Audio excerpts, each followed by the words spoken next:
Gloria a Dios. Oramos, Señor, te damos gracias por esta oportunidad maravillosa de poder predicar la palabra.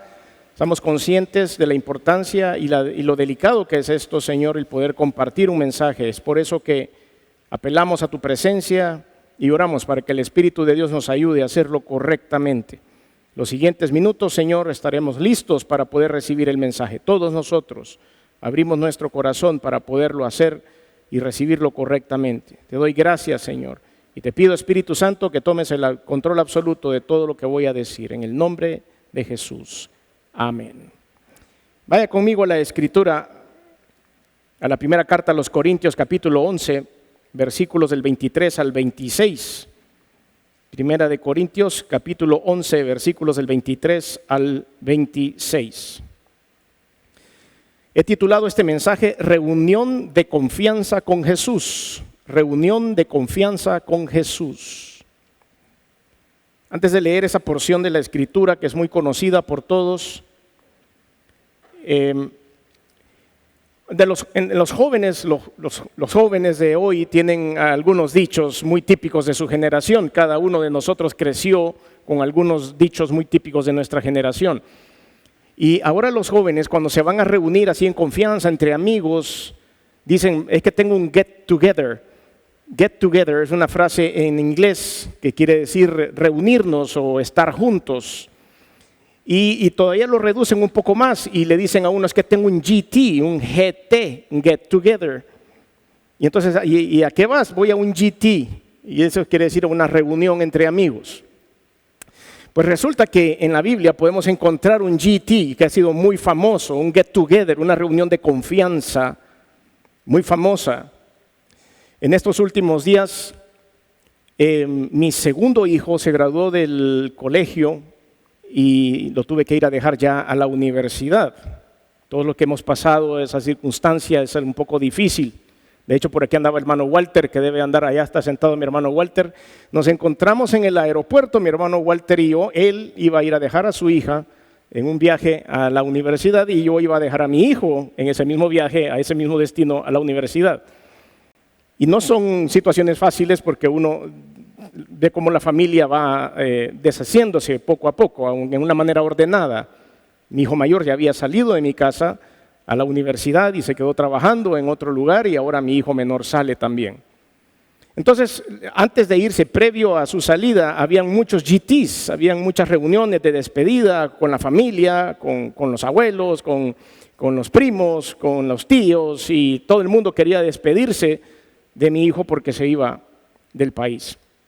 Entonces todas estas reuniones de confianza se dieron mucho y la pasábamos bien, hubieron lágrimas, hubo oración, hubo despedidas, hubo palabras para él, porque lo estábamos entregando, después de haberlo formado por 19 años, lo estábamos entregando al mundo.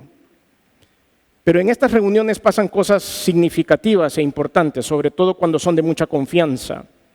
Y eso es lo que sucede en la imagen que a continuación quiero que ustedes y yo tengamos en la mente de lo que sucede con Jesús. Por eso es una reunión de confianza con Jesús. Primera de Corintios capítulo 11, versículo 23 al 26 dice, porque yo recibí del Señor lo que también os he enseñado, que el Señor Jesús la noche que fue entregado tomó pan y habiendo dado gracias lo partió y dijo, tomad, comed, esto es mi cuerpo que por vosotros es partido, haced esto en memoria de mí.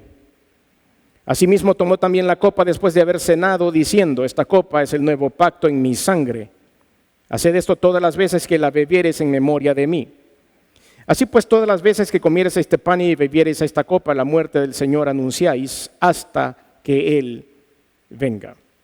La cena del Señor entonces era una sencilla fiesta ritual, nada elaborado. Era sencilla, era un get together, era reunirse con sus discípulos. Y esta reunión también ha sido ordenada para que la iglesia la siga retomando con el tiempo. Hoy tiene varias denominaciones, es decir, se le dice de diferentes maneras, se le llama la comunión, se le llama la Santa Cena, la Cena del Señor, la Eucaristía. Pero todo esto lo que quiere hacer es recordar ese tiempo en el cual nosotros nos reunimos con Jesucristo, get together con Jesús. Y ahora usted no lo sabía, pero ha sido invitado a un get together con Cristo. Por eso tenemos la mesa dispuesta aquí. Al final de este mensaje ustedes van a tener la oportunidad de recordar, de conmemorar ese evento donde Jesucristo, previo a una despedida, o más bien en una reunión de despedida, daba las últimas instrucciones, se le entregaba a él la adoración y él entregaba servicio a todos aquellos que estuvieron reunidos con él, así como despedimos nosotros a nuestros hijos antes de irse a la universidad. La Pascua, que es el tiempo donde se reúne el Señor con los discípulos, era la víspera de la crucifixión de Jesucristo. Y esta reunión conmemora la muerte expiatoria de Jesús y a la vez simboliza la unidad de los cristianos y la reiterada manera en la cual ustedes y yo tenemos que recordar que tenemos una cuenta pendiente, y la cuenta pendiente es la próxima venida de Jesús. Eso no ha pasado todavía. Cuando ustedes y yo nos unimos en la Santa Cena, hay varias cosas que suceden y eso es lo que vamos a analizar a continuación. Todo lo que sucede con la Santa Cena, qué sucede en la iglesia, cómo se unen las coyunturas de la iglesia cuando tenemos un evento como este. La Biblia no dice cómo tenemos que hacerlo, cada cuánto hay que hacerlo, en qué momento hay que hacerlo. Solo dice hágase. Por eso diferentes denominaciones tienen diferentes maneras o días para ejecutar la Santa Cena. En el caso nuestro, de Asambleas de Dios, lo hacemos el primer domingo de cada mes. Y es por eso que ustedes han visto hoy las mesas dispuestas para que todos nos reunamos a esta Santa Cena.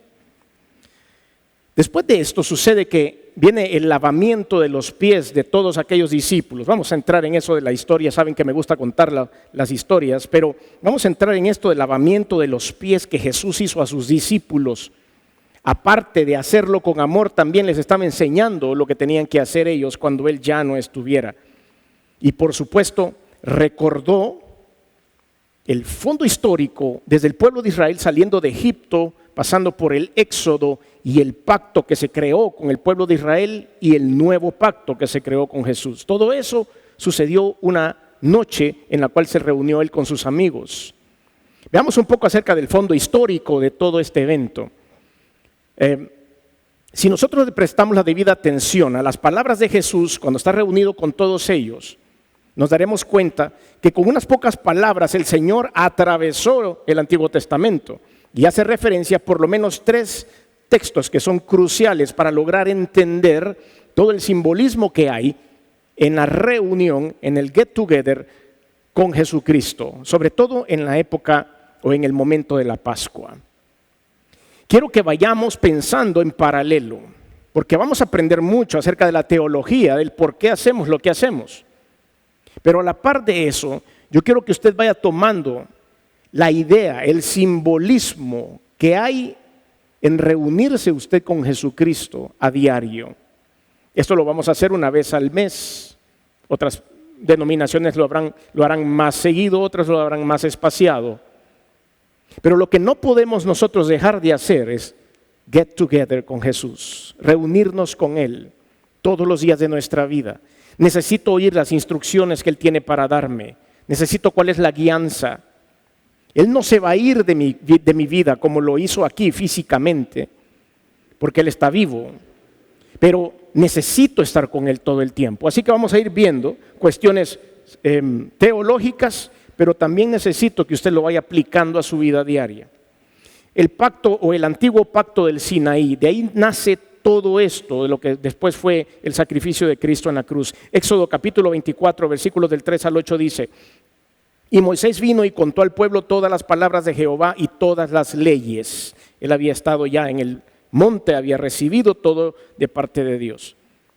Y todo el pueblo respondió a una voz y dijo: haremos todas las palabras que Jehová ha dicho. ¿Qué es lo que vemos ahí? Hubo unidad. En ese momento hubo unidad. Como lo vieron bajar del monte a Moisés, que venía encendido después de estar 40 días allá, dijeron: no, lo que tú digas, eso vamos a hacer, porque es obvio que ahí arriba algo ha pasado.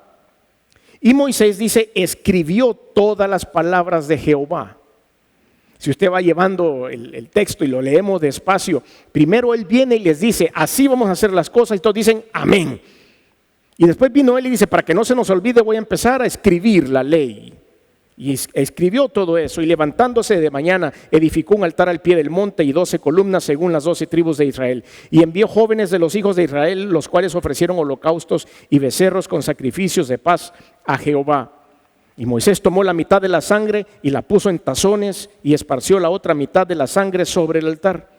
Versículo 7. Y tomó el libro del pacto y lo leyó a oídos del pueblo, el que él había escrito, inspirado por Dios, el cual dijo, ¿quién dijo? El pueblo, haremos todas las cosas que Jehová ha dicho y obedeceremos. Segunda vez que lo dice.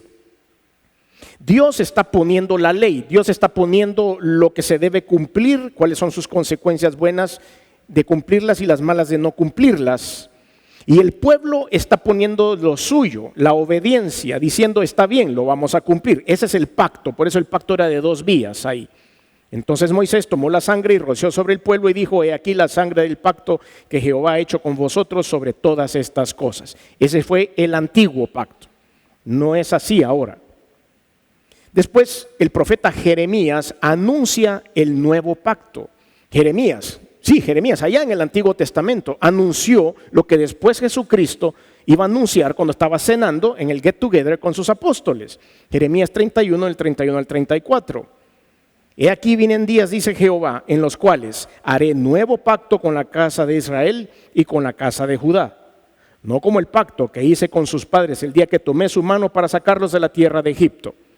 O sea, el de Éxodo iba a quedar abolido en ese momento, al momento no de la escritura de Jeremías, sino al momento de venir Jesús. Dice, no como el pacto que hice con sus padres el día que los tomé su mano para sacarlos de la tierra de Egipto, porque ellos invalidaron mi pacto, aunque fui yo un marido para ellos, dice Jehová. Pero este es el pacto que haré con la casa de Israel después de aquellos días, dice Jehová. Daré mi ley en su mente y la escribiré en su corazón. Y yo seré para ellos por Dios y ellos me serán por pueblo. Y no enseñará más ninguno a su prójimo ni ninguno a su hermano, diciendo, conoce a Jehová, porque todos me conocerán. Desde el más pequeño de ellos hasta el más grande, dice Jehová. Porque perdonaré la maldad de ellos y no me acordaré más de su pecado. Eso es importante, porque perdonaré la maldad y no me acordaré de sus pecados. Parte de todo esto, y dice que en su corazón estará escrita la palabra a todos aquellos que creen. Ahí vamos. Entonces la promesa del siervo de Dios que carga con el pecado de muchos y a través de él se obtiene la salvación, era la idea que estaba dando Jeremías. Isaías capítulo 53, versículos del 10 al 12, muy conocido por todos ustedes, es también uno de los profetas mesiánicos más grandes de la Escritura. Con todo esto Jehová quiso quebrantarlo sujetándole a padecimiento. Cuando haya puesto su vida en expiación por el pecado, verá linaje, vivirá por largos días y la voluntad de Jehová será en su mano prosperada. Verá el fruto de la aflicción de su alma y quedará satisfecho. Por su conocimiento justificará mi siervo justo a muchos y llevará las iniquidades de ellos. Por tanto, yo le daré parte con los grandes, con los fuertes, repartirá despojos por cuanto derramó su vida hasta la muerte y fue contado con los pecadores, habiendo él llevado el pecado de muchos y orado por los transgresores. Ok, este es el trasfondo histórico de lo que pasa el día de la Santa Cena.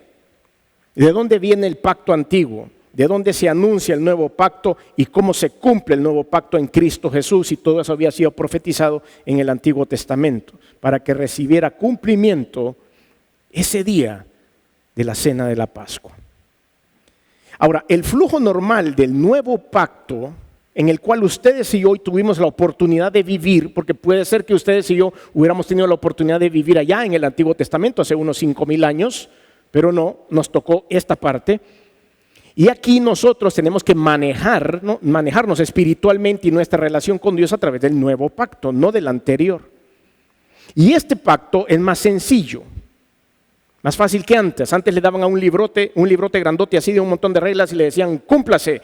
Y en base a eso usted estaba bien con Dios. Dios mandó a su Hijo Jesucristo aquí para hacernos la vida suave. Y nos dijo, crean en las palabras del Señor Jesucristo y serán salvos ustedes y toda su casa.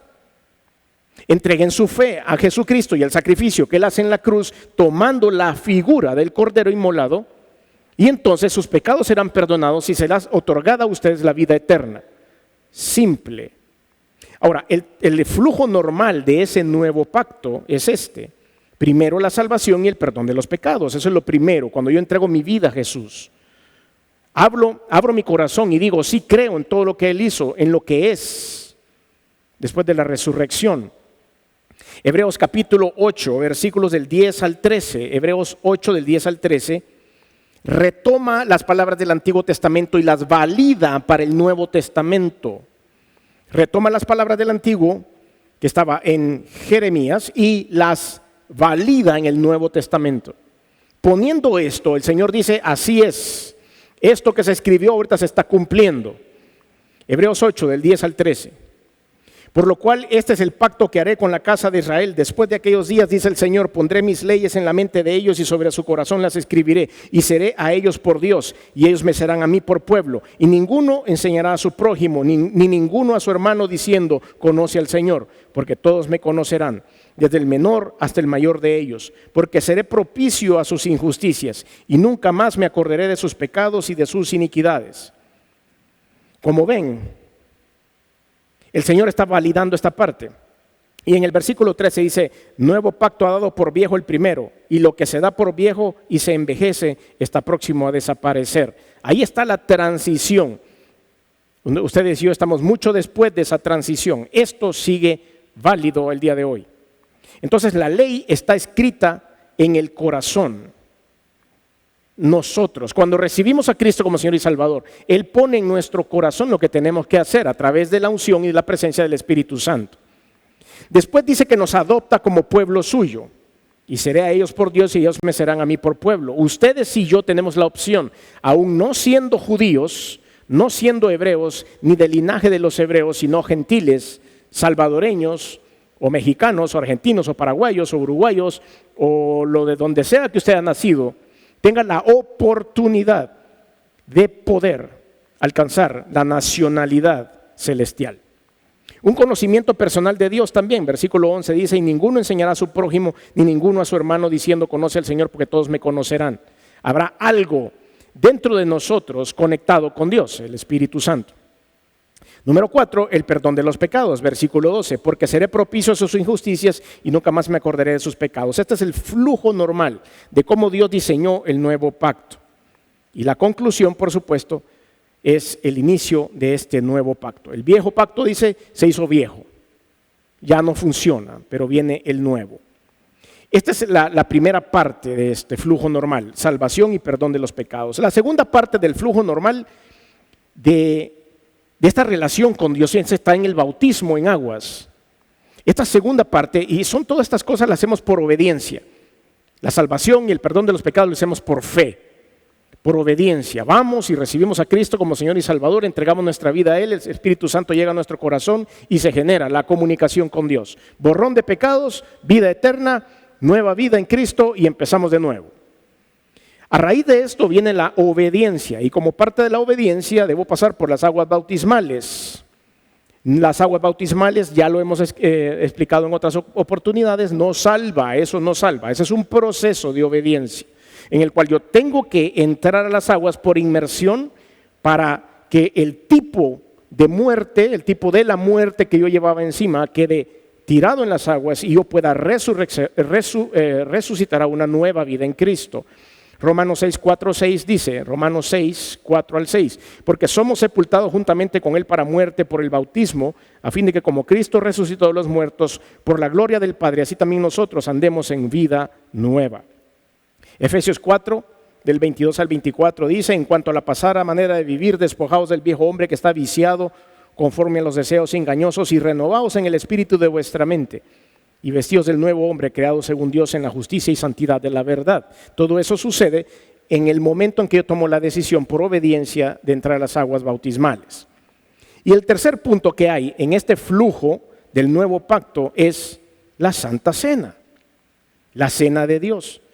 Tampoco esto tiene poder de salvación, tampoco esto tiene la capacidad de borrarle los pecados a ustedes por obediencia, porque Dios dijo que teníamos que conmemorar esto. Entonces, este flujo lleva perdón de pecados, salvación eterna, lleva obediencia a través del bautismo y lleva la conmemoración de lo que Jesucristo hizo por nosotros y la esperanza de que falta una copa por tomarse todavía.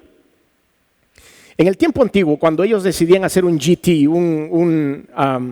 una reunión de amigos, escogían un lugar para ir.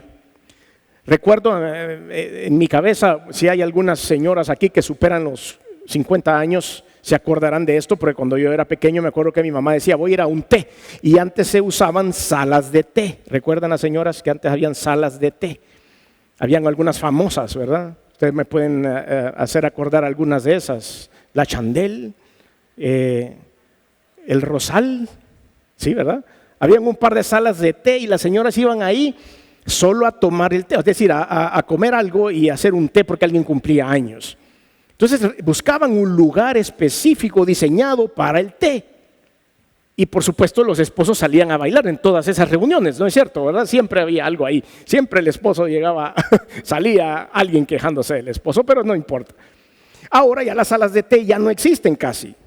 Ahora se hicieron restaurantes o otras cosas. Y cuando las señoras se reúnen porque quieren ir a un té para celebrar un cumpleaños, buscan un restaurante para el desayuno, para el almuerzo. En aquella época, cuando iban a hacer una reunión como esa, tenían que buscar una casa dispuesta para esto. Las casas hebreas eran casas de 2 pisos, hechas de adobe. En la parte de abajo vivía la gente, tenían unas gradas exteriores al lado de la casa que subían como a la terraza, y en esa terraza estaba techado y era un lugar abierto. Y generalmente las reuniones familiares o reuniones con los amigos se hacían en los tejados de las casas, eran planos. Y esos tejados estaban hechos como de paja con lodo y eran muy firmes. Entonces todo el mundo subía por las gradas exteriores, no era necesario entrar a la casa para eso. En este caso, Dios les dijo a sus discípulos, busquen a dónde. Él dio las instrucciones exactas de a dónde tenían que ellos ir a buscar un aposento alto a donde se pudieran reunir. Tenían que tener el espacio para hacerlo. Eso sigue siendo ahora. Entonces, la Santa Cena fue diseñada por Dios con muchos detalles y muy especiales para que se hiciera correctamente. Es por eso que usamos el texto que usamos como base.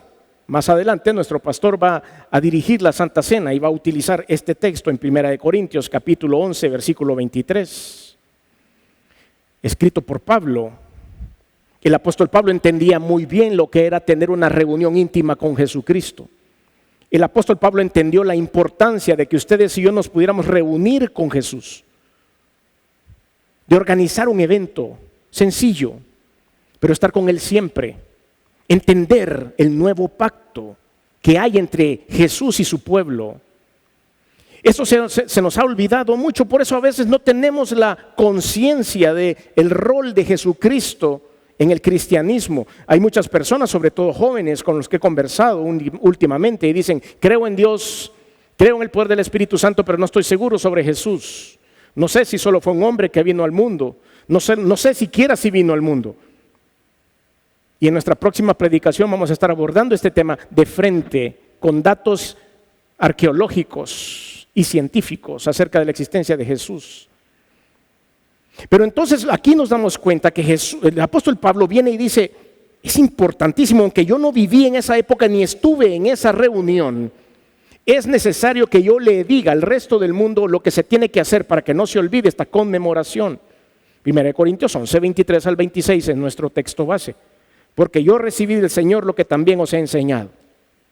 Está hablando el apóstol Pablo, no estuvo presente en el GT de esa noche de Pascua, pero él recibió del Señor lo que está enseñando. Que el Señor Jesús, la noche que fue entregado, tomó pan y habiendo dado gracias, lo partió y dijo, tomad, comed. Es una orden. Tomad y comed. El Señor dice, así se va a hacer. Esto es como debe hacerse. Tomad y comed. Esto es mi cuerpo que por vosotros es partido. Haced esto en memoria de mí. Asimismo tomó también la copa después de haber cenado, diciendo, esta copa es el nuevo pacto en mi sangre. Haced esto todas las veces que viviréis en memoria de mí. La costumbre hebrea era tomar 3 copas de vino sin fermentar durante la cena. 3 copas. No era como quizá hoy vemos nosotros que acompañamos la cena con un vaso de agua o con una soda o con lo que sea, sino que se tomaba una copa a la entrada como bienvenida, la segunda copa después de terminar la cena y la última copa para cerrar y despedirse. El Señor Jesucristo en esta última cena solo tomó 2 copas, la de la entrada y la después de la cena. La tercera no la tomó. Por eso es que cuando nosotros leemos acá dice, tomó también la copa después de haber cenado diciendo, esta copa es el nuevo pacto en mi sangre, haced esto todas las veces que la vivieres en memoria de mí. Así pues, todas las veces que comieres este pan y bebieres esta copa, la muerte del Señor anunciada hasta que Él venga. Pero vamos a leer un poco más adelante los evangelios y dice que esto lo voy a volver a tomar hasta que esté con ustedes en los cielos. La tercera copa no fue tomada por Jesús, esa es la que falta. Y ustedes y yo tenemos que estar listos a la invitación del GT para tomar la última copa cuando estemos en la presencia de Dios. Cada vez que conmemoramos esta cena de Dios, que hoy ustedes están invitados cordialmente y lo hemos dispuesto sobre estas mesas, conmemoramos el futuro evento de que ustedes y yo estaremos reunidos con Jesucristo. Y para poder estar reunidos con Jesucristo debe haber el flujo normal del perdón de los pecados, de darme la vida eterna, de poder pasar por las aguas bautismales, de poder ser parte de la cena del Señor, porque ese es el nuevo pacto del que hablaba Jesús. Sencillo, fácil.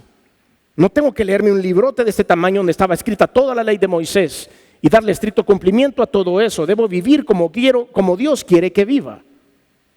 Y esa es la importancia de esto. En primer lugar, mostramos obediencia al mandato divino. Tomad y comed. En segundo lugar, recordamos y anunciamos los padecimientos de Cristo en memoria de Cristo. Cuando hacemos esto, lo hacemos en memoria de Cristo. Recordamos los padecimientos en la cruz del Calvario. En tercer lugar, anunciamos la segunda venida de Cristo, como dijimos hace un momento. Y finalmente, participamos en un acto de comunión, juntos. Esto, mis queridos hermanos, une a la iglesia. Este evento maravilloso nos mantiene unidos. Estamos en un get together con Jesús ahora. Ustedes fueron convocados a reunirse íntimamente con Jesús esta noche. Así como lo hizo Él en un aposento grande. Así dijo Él, vayan y busquen un aposento. Ya vamos a llegar a esa parte de la historia. Grande, suficientemente grande. Porque en ese aposento entra toda la iglesia. Porque en el aposento donde Jesús se reúne con sus discípulos también estaba toda la iglesia reunida. Y es por eso que ustedes y yo estamos aquí hoy. Primera de Corintios capítulo 10, versículos 16 al 17. La copa de bendición que bendecimos, ¿no es la comunión de la sangre de Cristo? El pan que partimos, ¿no es la comunión del cuerpo de Cristo?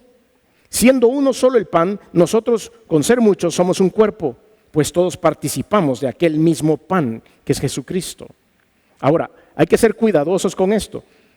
Hay 3 corrientes de pensamiento equivocadas con respecto a la Santa Cena. Y ustedes y yo tenemos que estar alertas con eso, para no confundir esto. Ahí, en ese depósito y en los que están allá, hay unos trocitos de pan sin levadura, porque ese era el pan que se comía en ese momento. Y hay unas copitas con jugo de uvas. No es vino, es jugo de uvas lo que tenemos acá. Vino nuevo que se tomaba en aquel tiempo, sin fermentar, sin alcohol. Y aquí vamos a tomar esa parte de pan, pero eso no es Cristo, no es un pedazo del cuerpo de Cristo, es un símbolo del cuerpo de Cristo. Es una conmemoración lo que estamos haciendo del pan que Él comió en ese momento. Entonces, esto lo traigo a colación para que no haya una confusión. Hay una corriente de pensamiento que dice que cuando nosotros cenamos el pan, se convierte literalmente en el cuerpo de Cristo dentro de nosotros. Y luego cuando tomamos el jugo de la vid, esta se convierte en la sangre de Cristo dentro de nosotros milagrosamente. No es correcto. A esto se le llama la transubstanciación, que quiere decir que se convierte en estos elementos en el cuerpo y en la sangre de Jesús. No puede ser eso. No puede pasar. El Señor dijo que Él iba a morir una sola vez y que después iba a resucitar. No pueden haber pedacitos de su cuerpo ni pedacitos de su sangre por ningún lado. Esto es una conmemoración. Él lo ilustró de esa manera. Recuerdan que Él dijo, yo soy el pan de vida. Recuerdan que dijo también, yo les quitaré la sed, yo soy la fuente de agua de vida. Y eso no quiere decir que el agua se va a hacer Cristo, ni que el pan se va a hacer Cristo. Se usa de una manera figurada. Y así lo hizo. Entonces la transubstanciación, el hecho de decir que el cuerpo y la sangre se convierten en eso, o más bien el pan y el vino se convierten en el cuerpo y la sangre de Cristo, no es correcto. Tampoco podemos creer que el cuerpo y la sangre están presentes en el pan y en el jugo de la vid en el momento de la ceremonia. No puedo decir que lo que está ahí, solo porque estoy predicando sobre esto, se está convirtiendo en la sangre de Cristo o en el cuerpo de Cristo. No es así. A eso se le llama la consubstanciación. La transubstanciación es cuando se convierte al ingerirlo y la consubstanciación es cuando se convierte antes de hacerlo. Mucho menos podemos creer en el momento de la celebración que Dios está proporcionando alguna gracia santa o fuerza espiritual a estos elementos. A eso se le llama sacramentalismo. Tampoco sucede. No solo porque me voy a comer un pedazo de pan, quiere decir que ya soy santo internamente. El evento completo del get together con Jesús es el que va a tener una consecuencia espiritual, no el pan como tal. El evento completo, porque dice la palabra de Dios, no tenemos tiempo para verlo, pero en el capítulo anterior, a 1 Corintios 11, habla acerca de tomar de la Santa Cena indignamente, y es porque había gente que llegaba borracha a la Santa Cena. Se habían estado en un verdadero de esos GTs, pero subidos de tono, y llegaban algo mareados a la Santa Cena y tomaban esto indignamente. Dios lo que quiere es que aquí haya algo, que suceda algo espiritual entre la persona y Jesús. Que es lo que, como les dije hace un rato, teníamos que llevar en paralelo todo esto. El evento de la Santa Cena versus mi relación diaria con Jesús. Un GT con Jesús todos los días. Entonces no hay sacramentalismo. Estas tres teorías no son correctas, están equivocadas. Cristo murió una vez. La cena del Señor es una ceremonia conmemorativa y es una proclamación de la muerte de Jesús, de su resurrección y de su segunda venida. Ahora, volvamos a la historia. Ya no me queda mucho tiempo, pero volvamos a la historia. Lucas capítulo 22, versículos del 7 al 23. Ahora quiero ustedes que entren a la historia como tal. Jesucristo está organizándolo todo, está haciendo la logística para la reunión.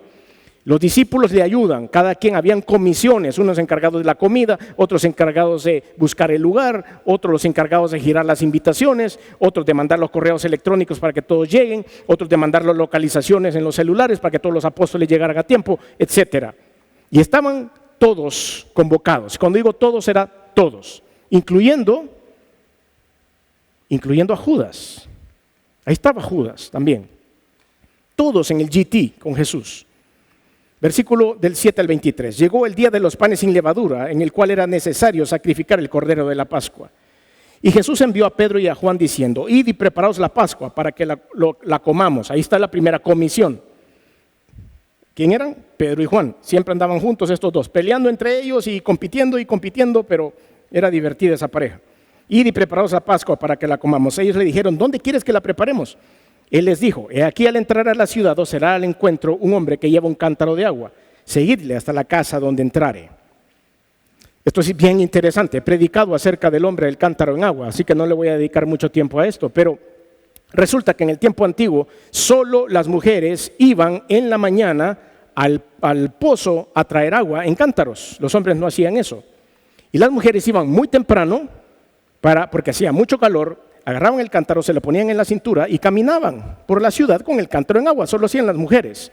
Iban con vestidos con colores específicos. Y después por la tarde, al mediodía más o menos, cuando hacía más calor, llegaban las mujeres de mala reputación con vestidos de otros colores, cuando ya se habían ido las niñas bien, y llegaban ellas a llenar sus cántaros de agua.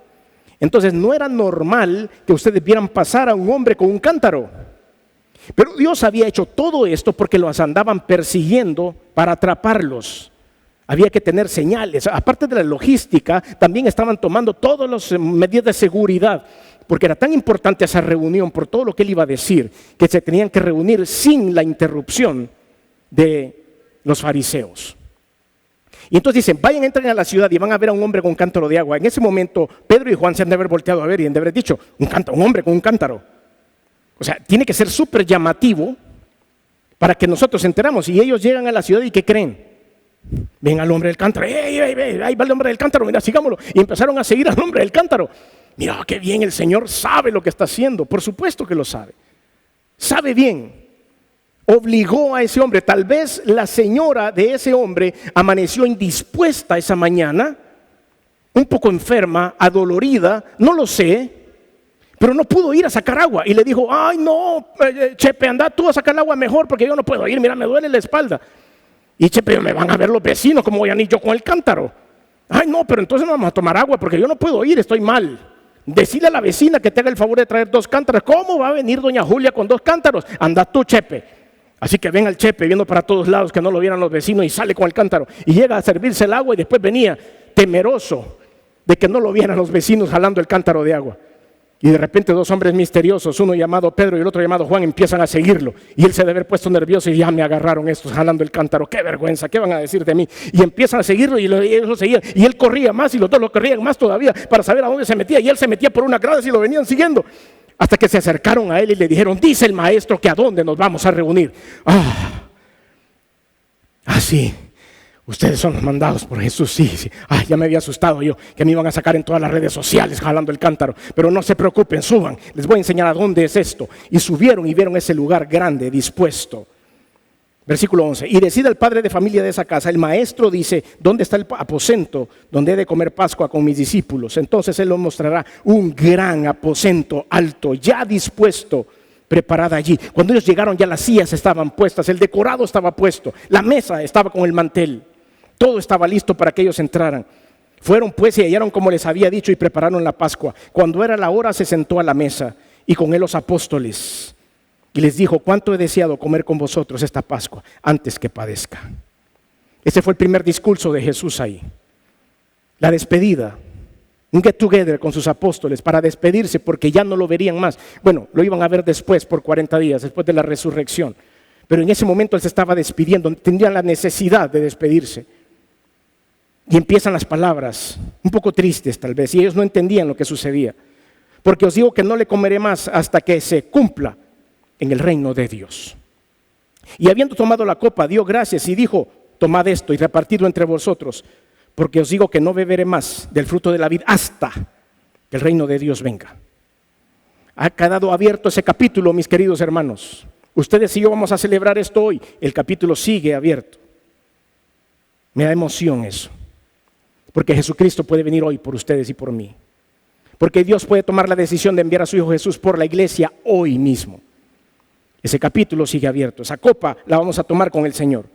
Y tomó el pan y dio gracias y lo partió y les dio diciendo, esto es mi cuerpo que por vosotros es dado. Haced esto en memoria de mí. De igual manera, después que hubo cenado, tomó la copa. Después de la cena, tomó la copa, la segunda. Esta copa es el nuevo pacto en mi sangre. Ahí reúne los 3 versículos que leímos hace un rato.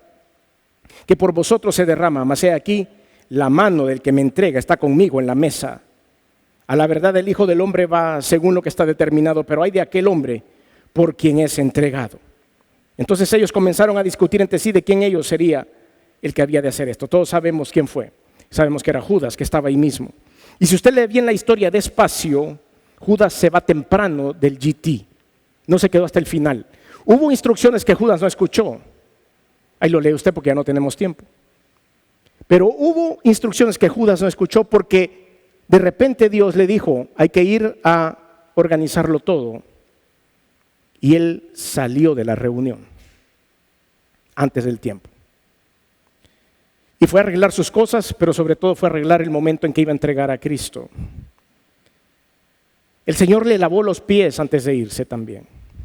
Y es ahí donde empieza la unión de la iglesia. Y este relato, voy rápido, Juan 13, del 1 al 20. Juan lo cuenta de otra manera, su relato. Ustedes saben que Juan tiene su propia escritura, es decir, su propia manera de escribir lo que vio trabajando con Jesús, hombro a hombro, diferente en ciertas cosas a lo que escriben los 3 evangelistas, pero no cambiando la doctrina nunca. Y dice, antes de la fiesta de la Pascua, sabiendo Jesús que su hora había llegado para que pasase de este mundo al Padre, como había amado a los suyos que estaban en el mundo, los amó hasta el fin. Versículo 2, y dice, y cuando cenaban, cómo el diablo ya había puesto en el corazón de Judas Iscariote, hijo de Simón, que le entregase, sabiendo Jesús que el Padre le había dado todas las cosas en sus manos y que había salido de Dios y a Dios iba, se levantó de la cena y se quitó su manto y tomando una toalla se la ciñó. Eso es confianza. Todos andaban con sus ropas hebreas y una de las partes principales de la ropa era un manto que se ponían encima, como una bata grande.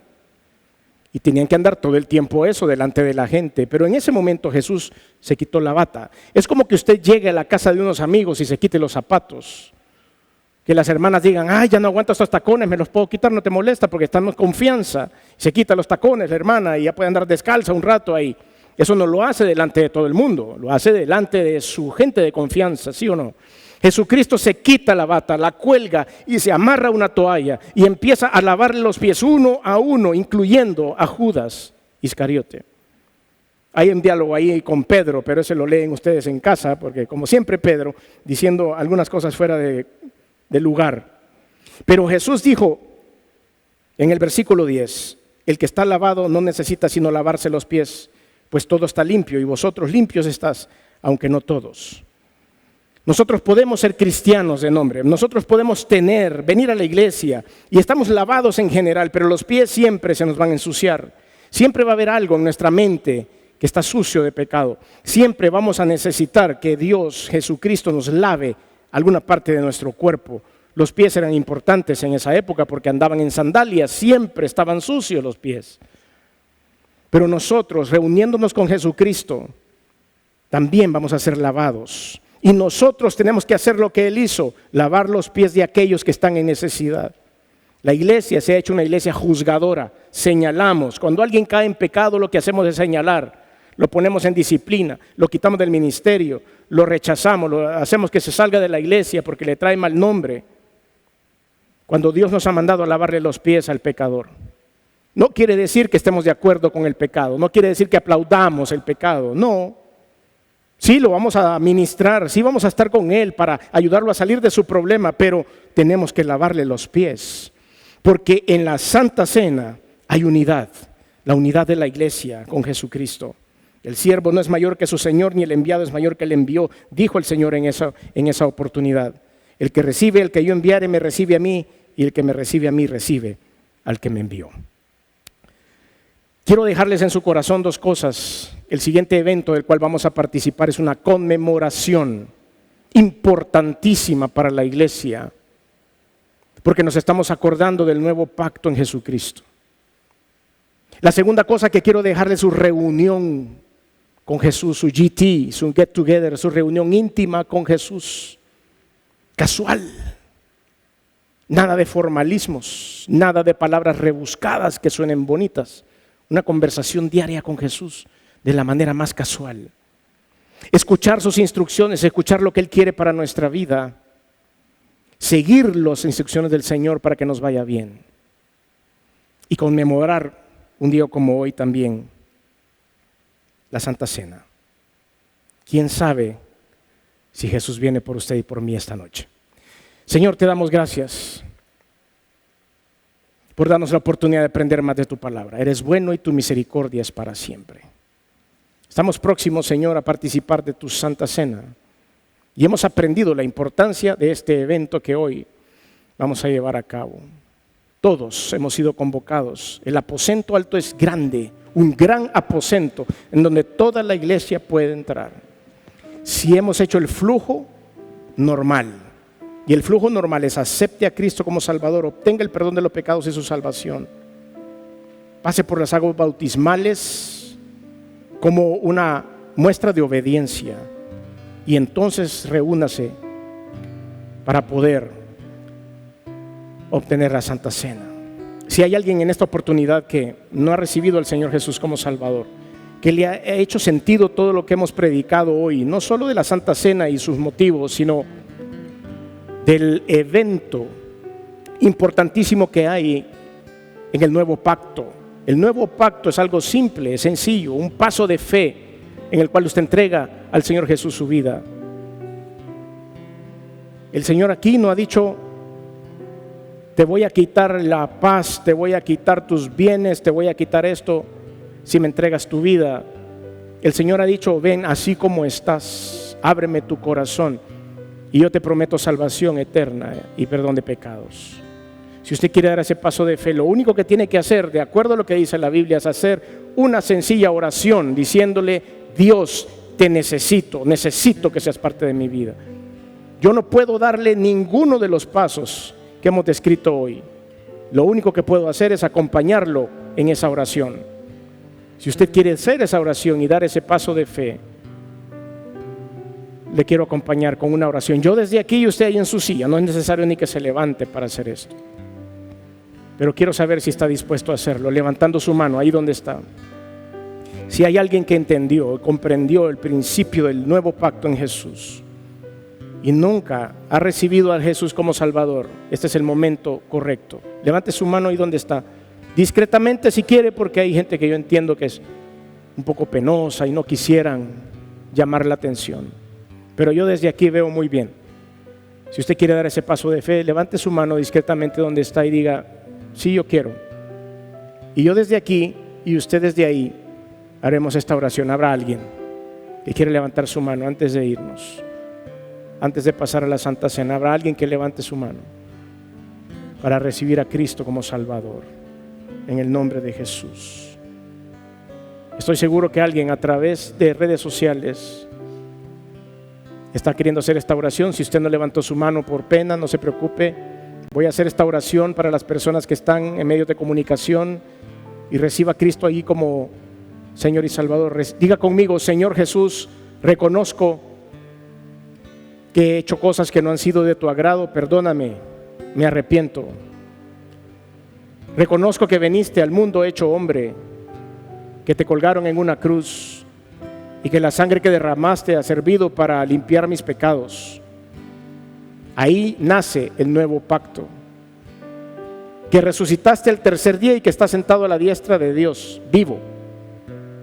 Por eso hoy abro mi corazón y te recibo en él como mi único y suficiente Señor y Salvador. Te doy gracias por esta oportunidad, Señor, en el nombre de Jesús. Amén. Señor, bendice a tu congregación y bendice, Padre, este acto conmemorativo del cual vamos a participar en tu nombre, Señor. Amén.